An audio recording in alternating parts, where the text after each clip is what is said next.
Hey everyone, good morning. I'm out here in my outdoor studio designed by the Lord himself.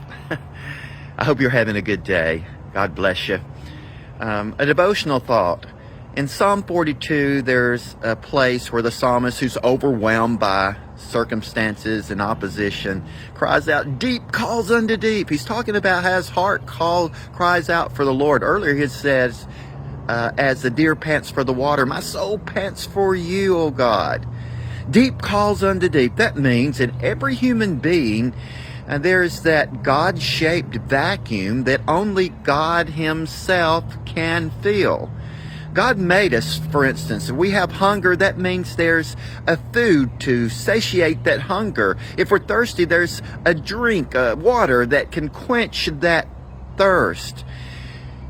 Whatever desire is within, there is a corresponding reality that will meet that desire. God designed us that way.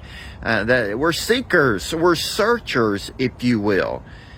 And that means that there's a part of every human being that's longing for God. They may not know it, they may not realize it, they may stuff in substitutes thinking that's going to work, but the truth is it never will.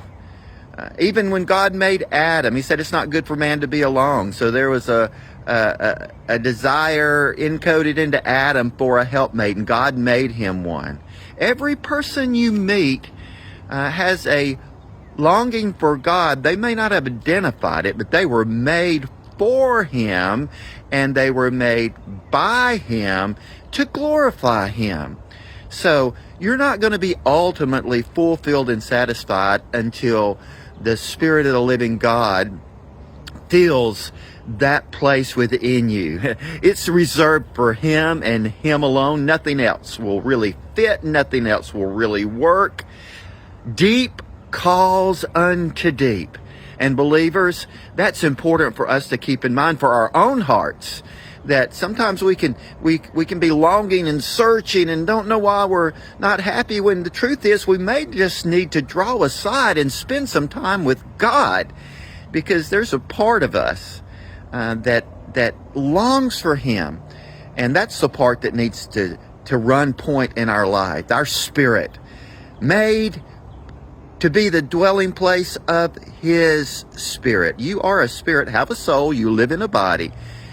There's a deep within you calling unto the deep out there that only he can fulfill. That's the reason a man may carve out of a piece of wood an idol and put it on a shelf and begin to worship that idol. But that man knows that what he just made did not make him. But he can look up on a starry night and see the heavens. The heavens declare the glory of God. And there's something inside of him that says, there must be someone out there that made all of this. And there's a longing to know God. The fool says in his heart, there is no God. Why? Because God created men and women, boys and girls, to have that deep longing within to know him. As the Apostle Paul said, that I may know him. Well, I pray that you know him. And if you do, I pray that you're regularly communing with the one that you know, because he is awesome. God bless you. You have a great day. In Jesus' name.